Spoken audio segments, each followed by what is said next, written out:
నిరుపేదల రోదనలు రేవంత్ సర్కార్కు కనిపించట్లేదు. జనం పెడుతున్న శాపాలను లెక్క చేయట్లేదు. కోర్టు చీవాట్లు పెట్టినా కూడా కాంగ్రెస్ ప్రభుత్వం బుద్ధి మారట్లేదు. మూసి సుందరీకరణ పేరుతో పేదల కలల సౌధాలపై ధ్వంస రచనకు పూనుకుంది. పిచ్చోడి చేతిలో రాయిలా మారిన కాంగ్రెస్ పాలనలో సామాన్యుడి బతుకు ఛిద్రమవుతుంది. బాధితులకు భరోసాగా బీఆర్ఎస్ కదిలితే కాంగ్రెస్ గుండాలు అడ్డుకోవడానికి విఫలయత్నం చేస్తున్నాయి. కానీ జనం కోసమే గులాబీ జెండా అంటూ కేటీఆర్ ప్రభంజనమై కదిలారు.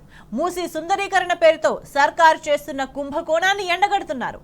బాధితులకు నేనున్నానంటూ భరోసా కల్పిస్తున్నారు.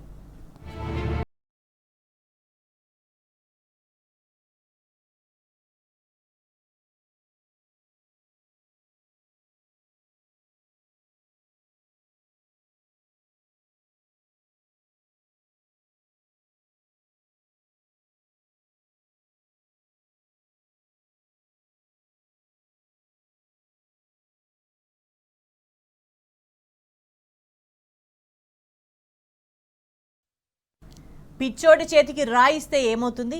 తెలంగాణలో ఇప్పుడు అదే జరుగుతుంది. కాంగ్రెస్ ప్రభుత్వాన్ని ఒక్క ముక్కలో వర్ణించాలంటే తుగ్లక్ పాలన, పేదల వేదన. జనాలను అరిగోస పెడుతూ కాంగ్రెస్ సర్కార్ రాక్షసానందం పొందుతుంది. పేదల కలల సౌధాలను నేలమట్టం చేస్తుంది. నిరుపేదల రక్తంతో మూసికి రంగులద్దుతుంది. పేదల కష్టార్జితంపై బుల్డోజర్లతో రాక్షస తాండవం చేస్తుంది. సామాన్యుల సౌధాలను నేలమట్టం చేస్తుంది. నిరుపేదల కలలు, ఆశలను చిదిమేస్తుంది.